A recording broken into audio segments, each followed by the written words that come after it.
Samantha Ruth ప్రభు రీసెంట్‌గా చేసిన వ్యాఖ్యలైతే social మీడియాలో ఇప్పుడు బాగా వైరల్‌గా మారాయి. తన అయిష్టాలను గుర్తించడంలో విఫలమయ్యానని కథానాయిక సమంత చెప్పుకొచ్చారు. సోషల్ మీడియాలో చురుగ్గా ఉంటూ అభిమానులను అడిగే ప్రశ్నలకు చక్కగా జవాబిస్తుంటారు. మరోసారి ఆమె అభిమానులకు సమాధానమిస్తూ తన వైవాహిక జీవితం గురించి పరోక్షంగా కామెంట్స్ చేశారు. తన జీవితంలో చేసిన అతిపెద్ద తప్పు ఏమిటి అనేది చెప్పారు ఆమె. తన ఇష్టాలని గుర్తించడం లేదనే విషయాన్ని ఆలస్యంగా తెలుసుకున్నానని, ఎందుకంటే తన భాగస్వామి గతంలో వాటిని ప్రభావితం చేశాడని చెప్పారు.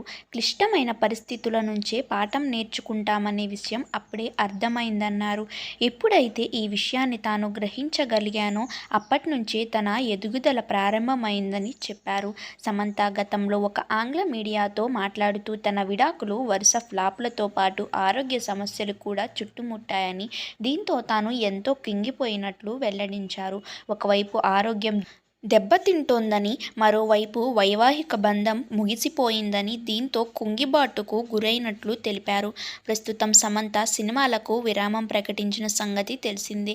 మయోసైటిస్తో బాధపడుతుండటంతో దానికి చికిత్స తీసుకోవడం కోసం సమయాన్ని కేటాయించి ఆరోగ్యంపై శ్రద్ధ పెట్టారు. తాజాగా ఆమె నటించిన సిటాడెల్ వెబ్ సిరీస్ విడుదల కావడానికి సిద్ధంగా ఉంది. మరోవైపు కొద్ది రోజుల క్రితమే నిర్మాతగా మారి ఒక సంస్థను ప్రారంభించారు.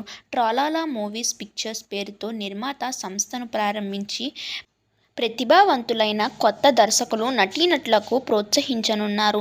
తన నిర్మాత సంస్థ ద్వారా ఎంతో మంది ప్రతిభ కలిగిన వారు వెలుగులోకి రావాలనేది సమంత కోరికాట.